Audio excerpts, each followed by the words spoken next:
ഇന്ന് മാർക്കറ്റിൽ അവൈലബിൾ ആയതിൽ ഏറ്റവും ബജറ്റീവ് ആയിട്ടുള്ള ഇലക്ട്രിക് വാഹനങ്ങളിലൊന്നാണ് ടാറ്റ മോട്ടോഴ്സിൻ്റെ ടിയാഗോ 2TV എന്ന് പറയുന്ന ഈ ഒരു മോഡൽ. കഴിഞ്ഞ ഒരു വർഷത്തോളമായിട്ട് വാഹന വിപണിയിലുണ്ട്. ഒരുപാട് കസ്റ്റമേഴ്സ് ഇത് ഉപയോഗിച്ചുകൊണ്ടിരിക്കുകയാണ്. ഒരു കസ്റ്റമർ ഫീഡ്ബാക്ക് എങ്ങനെയുണ്ട് എന്നുള്ളൊരു കാര്യം അറിയാൻ വേണ്ടിയിട്ട് ഞാനിപ്പോൾ തൃശ്ശൂരിലാണ് ഉള്ളത്. എൻ്റെ ഒരു സുഹൃത്ത് കഴിഞ്ഞ ഒരു വർഷക്കാലയളവായി ഇത് ഉപയോഗിച്ചുകൊണ്ടിരിക്കുകയാണ്. അദ്ദേഹത്തിൻ്റെ അനുഭവങ്ങളാണ് ഇന്ന് നമ്മൾ പങ്കുവെക്കാൻ ഉദ്ദേശിക്കുന്നത്.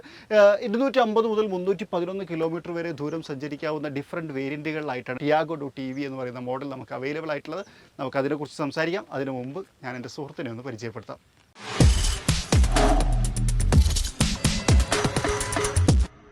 ഇത് Binoy. Hi, welcome to our channel. Thank you. എനിക്ക് ഒഫീഷ്യലി ആദ്യമായിട്ടാണ് നമ്മുടെ ചാനൽ വരുന്നത്. അതെ അതെ, നജീബിക്കയുടെ ചാനൽ ഇതുവരെ വന്നിട്ടില്ല.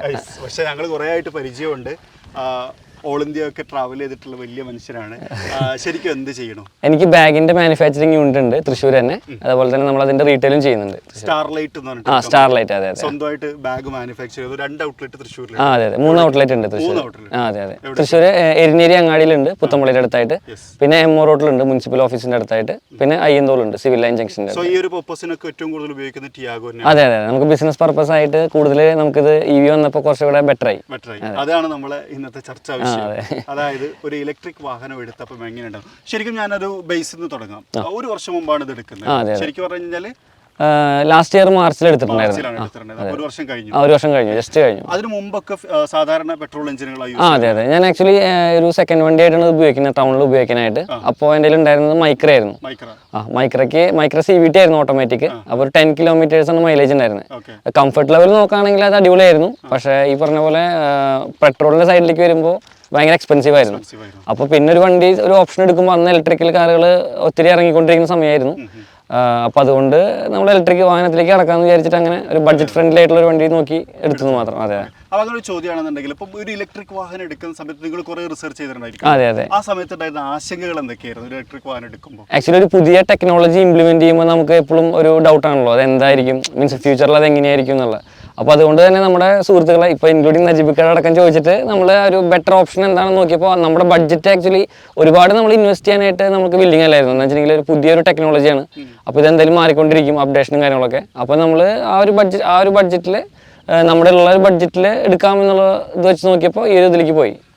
ചാർജിങ് റിലേറ്റഡ്, ചാർജിങ് സ്റ്റേഷനുകളെ സംബന്ധിച്ച് അങ്ങനെ എന്തെങ്കിലുമൊക്കെ ഉണ്ടായിരുന്നു? ഞാൻ തുടക്കത്തിൽ നമുക്ക് ഞാൻ എടുക്കുന്ന സമയത്ത് ചാർജിങ് സ്റ്റേഷൻസ് കുറവായിരുന്നു. പക്ഷെ നമുക്കൊരു 90% വീട്ടിൽ തന്നെയാണ് നമ്മൾ ചാർജ് ചെയ്യുന്നത്. നമുക്കൊരു 250-300 കിലോമീറ്റേഴ്സിനുള്ളിലാണ് ഞാനിതൊരു ഓടിച്ചിട്ടുള്ളൂ. അപ്പോൾ നമുക്ക് വീട്ടിൽ തന്നെ ചാർജിങ് പറ്റാറുണ്ട്. പിന്നെ ഈ പറഞ്ഞ പോലെ ലോങ് പോകുമ്പോൾ നമുക്ക് ഇപ്പോൾ കുറച്ചുകൂടെ ബെറ്റർ ആണ്. ലാസ്റ്റ് ഇയറിനെ കമ്പയർ ചെയ്യുമ്പോൾ ഇപ്പോൾ ഒരു 1 ഇയറിന് ശേഷം ഒരുപാട് ചാർജിങ് സ്റ്റേഷനുകൾ വന്നിട്ടുണ്ട്. എൻ്റെ അടുത്തൊരു ചോദ്യം എന്താണെന്ന് വെച്ച് കഴിഞ്ഞാൽ, ശരിക്കും ഒരു ഇലക്ട്രിക് വാഹനം എടുക്കുന്നതിന് മുമ്പ് വീട്ടിൽ എത്ര ബില്ല് വന്നിട്ടുണ്ടായിരുന്നു, അതിനുശേഷം എത്ര വന്നിട്ടുണ്ടായിരുന്നു? ഇലക്ട്രിക് വാഹനം എടുക്കുന്നതിനേക്കാൾ മുന്നേ ആക്ച്വലി നമുക്ക് ബിലോ 2000 ആണ് ഇലക്ട്രിസിറ്റി ബില്ല് വന്നിട്ടുണ്ടായിരുന്നുള്ളൂ. ഇപ്പോൾ വണ്ടി എടുത്തിട്ട് നമ്മളൊരു 1 or 2 months ഞാൻ സോളാർ വെക്കുന്നേക്കാളും, ഇപ്പോൾ സോളാർ ഉണ്ട് വീട്ടിൽ. ഓക്കെ, സോളാർ വെക്കുന്നേക്കാളും മുന്നേ എനിക്കൊരു 8000 ഒക്കെ ബില്ല് വന്നു. ഒരു 6000 ഡിഫറൻസ് വന്നിട്ടുണ്ടായിരുന്നു. പക്ഷെ എന്നാലും അത് നമുക്ക് ലാഭം തന്നെയായിരുന്നു. വലിയൊരു സംഖ്യയല്ല. അതെ അതെ അതെ. അപ്പോൾ ടോട്ടൽ ഒരു 8000 ഒക്കെ വന്നിട്ടുണ്ടായിരുന്നു. 6000 എക്സ്ട്രാ അത്രേ വന്നിട്ടുണ്ടായിരുന്നുള്ളൂ. ശരിക്കും EV സൈക്കിളിലേക്ക് മൂവ് ചെയ്യാൻ എന്തെങ്കിലും ഒരു റീസൺ ഉണ്ടായിരുന്നു? ആക്ച്വലി മെയിനായിട്ട് നമ്മുടെ ഈ പറഞ്ഞ പോലെ നമ്മൾ മൈക്രോ ഉപയോഗിക്കുന്ന സമയത്ത് ഒരു 20,000-25,000 അടുത്ത് നമുക്ക് എന്തായാലും എക്സ്പെൻസ് ഉണ്ടായിരുന്നു, ഫ്യൂൽ എക്സ്പെൻസ് ഉണ്ടായിരുന്നു. അപ്പോൾ നമുക്ക് എന്തായാലും EVയുടെ കാര്യം എല്ലാവരും ഇങ്ങനെ ചർച്ച ചെയ്യുമ്പോൾ ഇത് ഭയങ്കര ഒരു നല്ലൊരു ഓപ്ഷനാണെന്ന് തോന്നിയതുകൊണ്ട് നമ്മൾ ഇതിലേക്കും കടന്നതാണ്. ആക്ച്വലി ഇപ്പോൾ ടോട്ടൽ എത്ര കിലോമീറ്റർ ഓടി? 25,000. ഇപ്പോൾ 25,000 കിലോമീറ്റർ ഓടി നമ്മൾ 1 ഇയറിൽ. 1 ഇയർ കൊണ്ട് 25,000. അതെ അതെ. ശരിക്കും എങ്ങനെയുണ്ട് ഓടിക്കാൻ? ഓടിക്കാനൊരു അടിപൊളിയാണ്. എന്ന് വെച്ചിട്ടുണ്ടെങ്കിൽ ഞാൻ മൈക്രോ വെച്ച് കമ്പയർ ചെയ്യുകയാണെങ്കിൽ ആക്ച്വലി മൈക്രോയുടെ അറിയാലോ, CVT ആയ കാരണം ഭയങ്കര ഡ്രൈവിംഗ് കംഫർട്ട് ആയിരുന്നു. ഇത് ആ ഒരു ഇതിൽ തന്നെ നമുക്ക് ഡ്രൈവിംഗ് കംഫർട്ടിന് ഒരു കുറവില്ല. പിന്നെ ടാറ്റയുടെ വണ്ടി ആയ കാരണം അത്യാവശ്യം വെയിറ്റും കാര്യങ്ങളൊക്കെ ഉള്ളതുകൊണ്ട് ലോങ് പോകുമ്പോഴാണെങ്കിലും നമുക്ക് ഡ്രൈവിംഗ് കംഫർട്ടിനൊന്നും ഒരു കുറവില്ല. അത്യാവശ്യം നല്ല സ്പീഡിൽ തന്നെ പോകാൻ പറ്റും. അതെ അതെ, എല്ലാം നല്ല കംഫർട്ടാണ് അത്യാവശ്യം. ശരിക്കും വീട്ടിൽ തന്നെയാണ് എന്നും ചാർജ് ചെയ്യലെന്ന് പറഞ്ഞു. ഒരു 90% വീട്ടിലാണ് ചാർജ് ചെയ്യുന്നത്. പുറത്ത് പോയി ചാർജ് ചെയ്യുമ്പോൾ ഒരു ഫുൾ ചാർജിന് എത്ര എമൗണ്ട് വരാറുണ്ടെന്ന്? അത് ഡിപ്പെൻസ്. നമ്മൾ ചാർജ് മോഡ് പോലെയുള്ള ആപ്പിലൊക്കെ ആണെങ്കിൽ ഒരു 12 rupees തൊട്ടിട്ട് സ്റ്റാർട്ടിംഗ് ഉണ്ട്. അപ്പോൾ ഒരു യൂണിറ്റിന്. അപ്പോൾ നമുക്ക് 24 യൂണിറ്റാണ് ടോട്ടൽ വേണ്ട. അപ്പോൾ ഒരു അപ്രോക്സിമേറ്റ്ലി ഇപ്പോൾ ഒരു 350 to 500 ഉള്ളിൽ നമുക്ക് മാക്സിമം വരുള്ളൂ ചാർജ്. അപ്പോൾ ഒറ്റ ചാർജിൽ എത്ര കിലോമീറ്റർ റേഞ്ച് കിട്ടുന്നുണ്ട്? ആക്ച്വലി നമ്മൾ പറഞ്ഞിട്ടുണ്ടായിരുന്ന ലോങ് റേഞ്ച് നമ്മൾ എടുത്തിട്ടുണ്ടായിരുന്നത് ഒരു 310, 320 ഒക്കെ കിട്ടുമെന്ന് പറഞ്ഞിട്ടുണ്ടായിരുന്നു. നമുക്ക് 250യുടെ താഴെ എന്തായാലും കിട്ടുന്നു, 250 ഒക്കെ കിട്ടുന്നുണ്ടാവും എന്തായാലും കിട്ടുന്നു. അതിപ്പോൾ ഡിപ്പെൻസ്. നമ്മളിപ്പോൾ ഞാൻ നോക്കിയിട്ട് ഇപ്പോൾ ലോങ് ഒക്കെ പോവുകയാണെങ്കിൽ നമുക്ക് 250 കിട്ടുന്നുണ്ട് എന്തായാലും.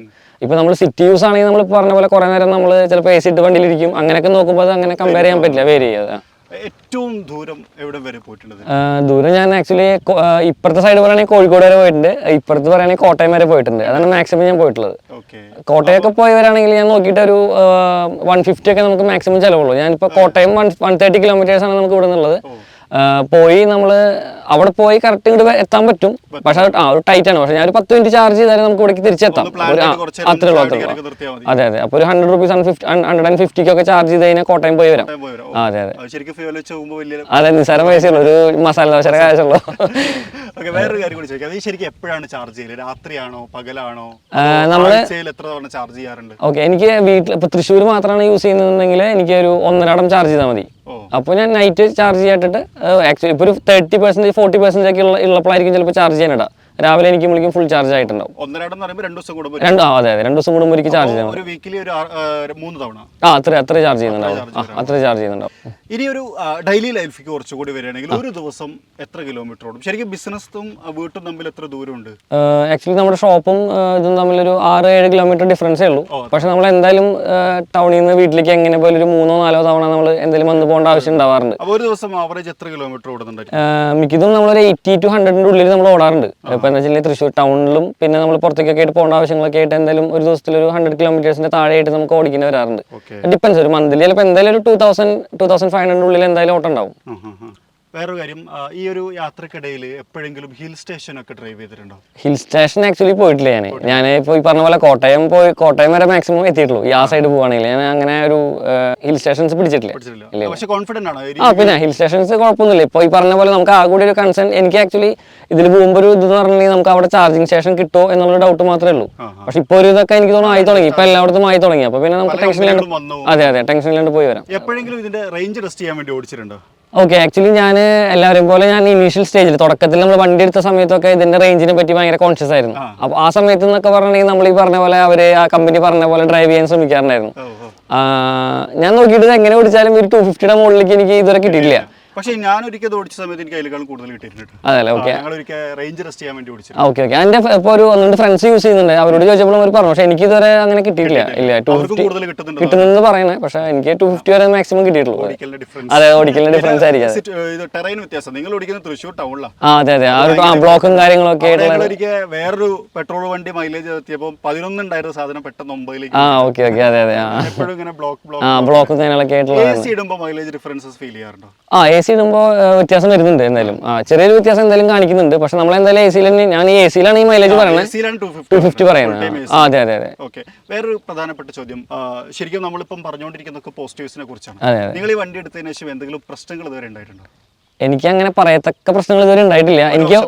എനിക്കൊരു 2 മാസം 3 മാസം കഴിഞ്ഞപ്പോൾ ഇതിന്റെ ചാർജർ കണക്ട് ചെയ്യുന്ന ചാർജർ കംപ്ലൈന്റ് വന്നിട്ടുണ്ടായിരുന്നു. അത് വർക്ക് ചെയ്യാണ്ടായിട്ടുണ്ടായിരുന്നു. അത് ഞാൻ കമ്പനിയിൽ പറഞ്ഞപ്പോൾ എനിക്കത് റീപ്ലേസ് ചെയ്ത് തന്നു.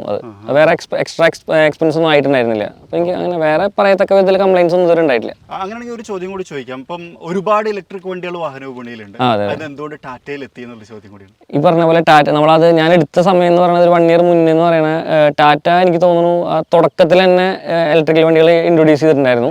പിന്നെ നമ്മുടെ ഇന്ത്യൻ ബ്രാൻഡാണ്. പിന്നെ അതിന്റെ ബിൽഡ് ക്വാളിറ്റിയും കാര്യങ്ങളും ഒക്കെ നോക്കുമ്പോൾ കമ്പാരിറ്റീവ്ലി മാർക്കറ്റിൽ നല്ലൊരു പേരുള്ള വണ്ടിയാണല്ലോ, അതുകൊണ്ട് അങ്ങനെ ടാറ്റ ചൂസ് ചെയ്തത്. അതെ അതെ. തുടക്കത്തിൽ നിങ്ങൾ പറഞ്ഞിട്ടുണ്ടായിരുന്നു ഇപ്പം ഈ ചാർജിങ് സ്റ്റേഷന്റെ ഒരു ആങ്സൈറ്റി എന്തായാലും നമ്മുടെ മനസ്സിലുണ്ടാവും. ഒരുപാട് ദൂരം പോകുമ്പോൾ ചാർജിങ് സ്റ്റേഷൻസ് കിട്ടുമോ? അങ്ങനെയാണെങ്കിൽ ഇതുവരെയുള്ള ഒരു യാത്രയിൽ എങ്ങനെയുണ്ട് ഇപ്പം ഇലക്ട്രിക് ഇൻഫ്രാസ്ട്രക്ചർ ഒരു 1 year യൂസിന്റെ? അതായത് എടുക്കുമ്പോൾ എങ്ങനെയായിരുന്നു, ഇപ്പം എങ്ങനെയാണെന്നുള്ളത്? ഓക്കെ, എടുക്കുമ്പോൾ ഈ പറഞ്ഞ പോലെ നമ്മൾ ചാർജിങ് സ്റ്റേഷൻസ് വളരെ കുറവായിരുന്നു.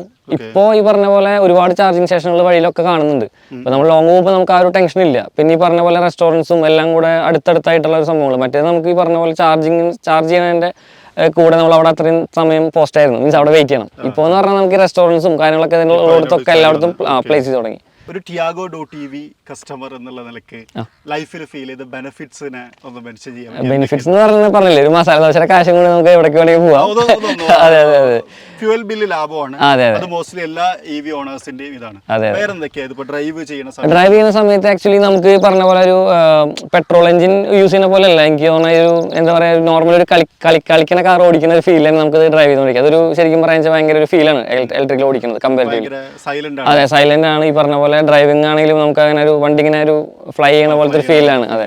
പിന്നെ വേറെ കുറേ ഗുണങ്ങൾ ഞാനിപ്പോൾ ഇതിന് മുമ്പ് 1-2 EV കസ്റ്റമേഴ്സിനോട് സംസാരിച്ച സമയത്ത് അവർ പറഞ്ഞ കുറച്ച് ഔട്ട്പുട്ട്സ് ഉണ്ട്. ഒന്ന്, ഇതിനകത്ത് ഈ ഓയിലിന്റെ സ്മെല്ല്, ചെയ്യുന്ന സ്മെല്ലൊന്നും ഒന്നുമില്ല. അതുകൊണ്ട് തന്നെ ക്യാബിൻ ഭയങ്കര പിന്നെ നോയ്സി അല്ല, വൈബ്രേഷൻ ഇല്ല.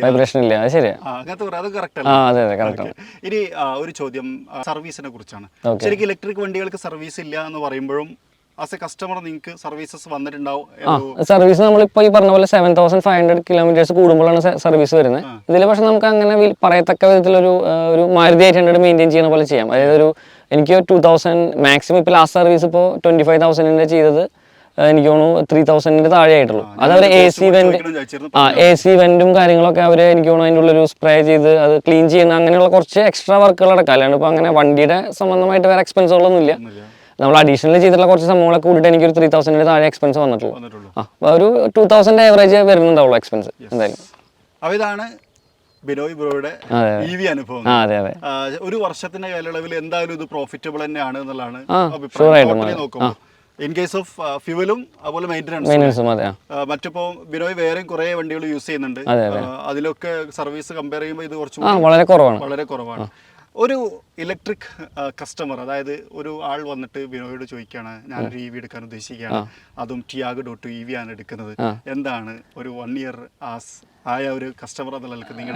ആക്ച്വലി ഇത് നമുക്കിപ്പോൾ ഒരു ബിഗിനിങ് സ്റ്റേജിൽ ഞാൻ എടുക്കുന്ന സമയത്ത് എന്ന് പറഞ്ഞിട്ടുണ്ടെങ്കിൽ ഞാൻ ഏറ്റവും ബേസിക് നമ്മൾ ആ ഒരു പേയ്മെന്റ് കൊടുക്കുന്നതിൻ്റെ ഇതും കൂടി കൺസിഡർ ചെയ്തിട്ട് നമ്മൾ ഏറ്റവും ബേസിക് ആയിട്ടുള്ള ഒരു എമൗണ്ടിൽ നല്ലൊരു ഓപ്ഷൻ എന്ന് വെച്ചിട്ടാണ് ഞാൻ എടുത്തിട്ടുണ്ടായിരുന്നത്. ഇപ്പോൾ ഞാനിപ്പോൾ ഈ വണ്ടി ഓടിക്കുമ്പോൾ ഞാൻ വിചാരിക്കുന്നത് കുറച്ചുകൂടെ റേഞ്ചുള്ള വണ്ടി ആയിരുന്നെങ്കിൽ, എനിക്ക് കുറച്ചുകൂടെ കംഫർട്ടുള്ള വണ്ടി ആയിരുന്നെങ്കിൽ നമുക്ക് എല്ലാത്തിനും ഇത് യൂസ് ചെയ്യാൻ പറ്റും. അപ്പോൾ എൻ്റെ ഒരു അഭിപ്രായത്തിൽ നമ്മൾ എടുക്കുമ്പോൾ നമ്മളെല്ലാവരും ഓട്ടോമാറ്റിക്കായിട്ട് ആ സമയത്ത് ബഡ്ജറ്റും കാര്യങ്ങളൊക്കെ നോക്കിയിട്ട് നമ്മൾ എപ്പോഴും റേഞ്ച് കുറവുള്ള വണ്ടി ചൂസ് ചെയ്യും. അതായത് നമുക്ക് റേഞ്ച് കൂടുതലുള്ളത് എടുക്കുകയാണെങ്കിൽ നമുക്ക് ആ ഒരു ടെൻഷൻ, ഇതൊന്നും നമ്മൾ ലോങ് പോകുമ്പോൾ നമുക്ക് ഈ പറഞ്ഞ പോലെ ഭയങ്കര അവിടെ എത്തുമോ, അല്ലെങ്കിൽ നമുക്ക് ഇൻ ബിറ്റ്വീൻ നമുക്ക് ചാർജ് ചെയ്യണം. പക്ഷേ അത് വൺ ടൈമിൽ തന്നെ ചാർജ് ചെയ്തിട്ട് ഇപ്പോൾ 350-400 ഒക്കെ കിലോമീറ്ററുള്ള വണ്ടികൾ ഇപ്പോൾ ഒരുപാട് മാർക്കറ്റിൽ അവൈലബിൾ ആണ്. ടാറ്റയുടെ നെക്സോണും എല്ലാം അവൈലബിൾ ആണ്. അപ്പോൾ നമുക്ക് അതിലേക്ക് പോകാൻ കുറച്ച് ബെറ്റർ എനിക്ക് തോന്നുന്നു. അതായത് കിലോമീറ്റർ കൂടുതൽ ഇത് കിട്ടാൻ ഒന്നുകൂടി ബെറ്റർ ആയിരിക്കും. എന്നാൽ നമ്മൾ എന്തായാലും ഫസ്റ്റിൽ നമ്മൾ വിചാരിക്കും റേഞ്ച് കുറവുള്ളത് ഓക്കെ നമുക്ക് ചാർജ് ചെയ്യാം. പക്ഷെ നമ്മൾ പിന്നീട് അത് ഉപയോഗിച്ച് വരുമ്പോൾ നമുക്ക് അതിലൊരു അഡിക്ഷൻ വരും. അതെ. ഒരു ടിയാഗോ ഡോട്ട് EV ഓർഡർ എന്നുള്ള നിലക്ക് അയാൾ ടിയാഗോ ആണ് എടുക്കാൻ ഉദ്ദേശിക്കുന്നത്. അങ്ങനെയാണെങ്കിൽ അയാളുടെ എന്തൊക്കെയാ പറയാനുള്ളത്? 100% നല്ലൊരു ഓപ്ഷൻ ആയിരിക്കും. ആ ഒരു ബഡ്ജറ്റിൽ നല്ലൊരു വണ്ടി തന്നെയായിരിക്കും. നമുക്കൊരു 250 കിലോമീറ്റർ ഈ പറഞ്ഞ പോലെ എൻ്റെ പോലത്തെ ഒരു 100 കിലോമീറ്റേഴ്സ് മാക്സിമം യൂസ് ഉള്ള ഒരാളാണെങ്കിൽ 100% ടിയാഗോ EV തന്നെയായിരിക്കും ഞാൻ ഒരു ഓപ്ഷൻ ആയിട്ട് കൊടുക്കുക. ഇപ്പോൾ ഇവർക്ക് ബിസിനസ്സുകാരായിട്ടുള്ള, അതായത് ഇപ്പം നിയറസ്റ്റ് ആയിട്ടുള്ള ടൗണിലേക്കൊക്കെ ബിസിനസ്, ഈവൻ ഡോക്ടേഴ്സ്, കിലോമീറ്റർ റേഞ്ചിലുള്ള എഞ്ചിനീയേഴ്സ്, അങ്ങനത്തെ ആൾക്കാർക്ക് എനിക്ക് തോന്നുന്നു ഡെയിലി വീട്ടിൽ പോകുന്ന ആൾക്കാർക്ക് സുഖമായിട്ട് ഉപയോഗിക്കാം. പിന്നെ ഈ പറഞ്ഞ പോലെ പാർക്കിങ്ങിനാണെങ്കിലും എന്ന് വെച്ചാൽ ഈ വണ്ടി ഒരു കുഞ്ഞു വണ്ടി ആണെങ്കിൽ അതിന്റെ ഒരു കംഫർട്ട് ലെവൽ നല്ല അത്യാവശ്യം നല്ല ബിൽഡ് ക്വാളിറ്റി ഉള്ള വണ്ടി തന്നെയാണ്. പിന്നെ ഡ്രൈവ് നല്ല കംഫർട്ടാണ്. അതെ കംഫർട്ടാണ്. അതെ. So thank you so much. Welcome. കഴിഞ്ഞ ഒരു വർഷമായിട്ട് ബിനോയ് ഇത് ഉപയോഗിച്ച സമയത്ത് നമുക്ക് ചോദിക്കേണ്ടതായിട്ടുള്ള നമ്മൾ കളക്ട് ചെയ്ത ചോദ്യങ്ങളാണ് ചോദിച്ചിട്ടുണ്ടായിരുന്നത്. ബിനോയ് വേറെയും ഒരുപാട് വണ്ടികൾ ഉപയോഗിക്കുന്ന ആളാണ്, അത്യാവശ്യം നല്ല വണ്ടി ഭ്രാന്തർ കൂടിയാണ്. ഞങ്ങൾ പറഞ്ഞല്ലോ ഒരുപാട് വർഷത്തെ പരിചയമുണ്ട്. ആദ്യമായിട്ടാണ് നമ്മൾ വീഡിയോയിൽ വരുന്നത്. Anyway thank you so much. അപ്പോൾ ഇതാണ് ടിയാഗോ EV ഓർഡറുമായിട്ട് നമ്മൾ നടത്തിയ ഒരു കുഞ്ഞു സംഭാഷണം. ഇനി നിങ്ങൾക്ക് എന്തെങ്കിലും സംശയങ്ങൾ ഉണ്ടെന്നുണ്ടെങ്കിൽ താഴെ കമൻറ്റ് ചെയ്യുകയാണെന്നുണ്ടെങ്കിൽ നമുക്ക് അതും കൂടി അടുത്ത തവണ ഉൾപ്പെടുത്താം. വേറെ ചോദ്യമുണ്ട്, ബാറ്ററിക്ക് എന്തെങ്കിലും കംപ്ലൈൻറ്റ് ഈ ഒരു വർഷത്തിനിടയിൽ വന്നിട്ടുണ്ടോ? ഇതുവരെ വന്നിട്ടില്ല. ബാറ്ററി 8 വർഷം കഴിഞ്ഞ് കഴിഞ്ഞാൽ എന്താവും എന്നുള്ളൊരു പേടി വിനോയ്ക്ക് ശരിക്കുണ്ടോ? എനിക്ക് ആ പേടിയില്ല. ആക്ച്വലി എൻ്റെ കിലോമീറ്റർ എന്തായാലും അതിന് മുന്നേ കഴിയും. ശരിക്കും അങ്ങനെ ഒരു ചിന്ത വേണ്ടാന്നാണ് എൻ്റെ അഭിപ്രായം. അതെ, നമ്മളെന്തായാലും ഇപ്പൊ ഞാൻ നോക്കിയിട്ട് ഒരു കിലോമീറ്റർ നമുക്ക് 1 രൂപ പോലും എക്സ്പെൻസ് വരുന്നില്ല, അത്രേ വരുന്നുള്ളൂ. അപ്പൊ നമുക്ക് പിന്നെ അതിന്റെ ഒരു നമുക്ക് ഓട്ടം ഉള്ളവരാണെങ്കിൽ എപ്പോഴും ബെറ്റർ ആയിരിക്കും. ഓട്ടം ഇല്ലെങ്കിൽ ഈ പറഞ്ഞ പോലെ നമുക്ക് നഷ്ടമായിരിക്കും. ആ ഒരു പേടി. 8 വർഷം കൊണ്ട് ഫ്യൂവൽ അടിക്കുന്ന പൈസ കമ്പയർ ചെയ്ത് കഴിഞ്ഞാൽ പൈസ ലാഭമാവും. നമ്മളിപ്പോ മൈക്രയിലാണെങ്കിൽ ഈ പറഞ്ഞ പോലെ മന്ത്ലി ഒരു എമൗണ്ട് അടിക്കുന്നത് ഇതിൽ നമുക്ക് എക്സ്പെൻസ് നോക്കുമ്പോൾ വളരെ കുറവാണ് ശരിക്കും. അതെ. എനിക്ക് തോന്നുന്നു ഒരു മാസം എന്തായാലും ഒരു 5000 6000 2 മാസം കൂടുമ്പോഴാണ് 6000 6000. ഇപ്പൊ നമ്മൾ വീട്ടിൽ സോളാർ വെച്ചാൽ നമുക്ക് ശരിക്കും എക്സ്പെൻസിന് അതെ നമ്മളിപ്പോ ഒരു ഇപ്പൊ വണ്ടി ഇലക്ട്രിക്കൽ എടുക്കുകയാണെങ്കിൽ എനിക്ക് തോന്നുന്നത് സോളാർ വെക്കുകയാണെങ്കിൽ ശരിക്കും നമുക്ക് ഫ്രീ ആയിട്ട് ഓടിക്കുന്ന പോലെ ഓടിക്കാം. അതെ, എല്ലാ കാര്യങ്ങളും ക്ലിയർ ആയിട്ടുണ്ടാവും എന്ന് വിചാരിക്കുന്നു. അപ്പോൾ മറ്റൊരു വീഡിയോയിൽ മറ്റൊരു വിശേഷമായിട്ട് കാണാം. അതുവരെ ചെറിയൊരു ബ്രേക്ക്.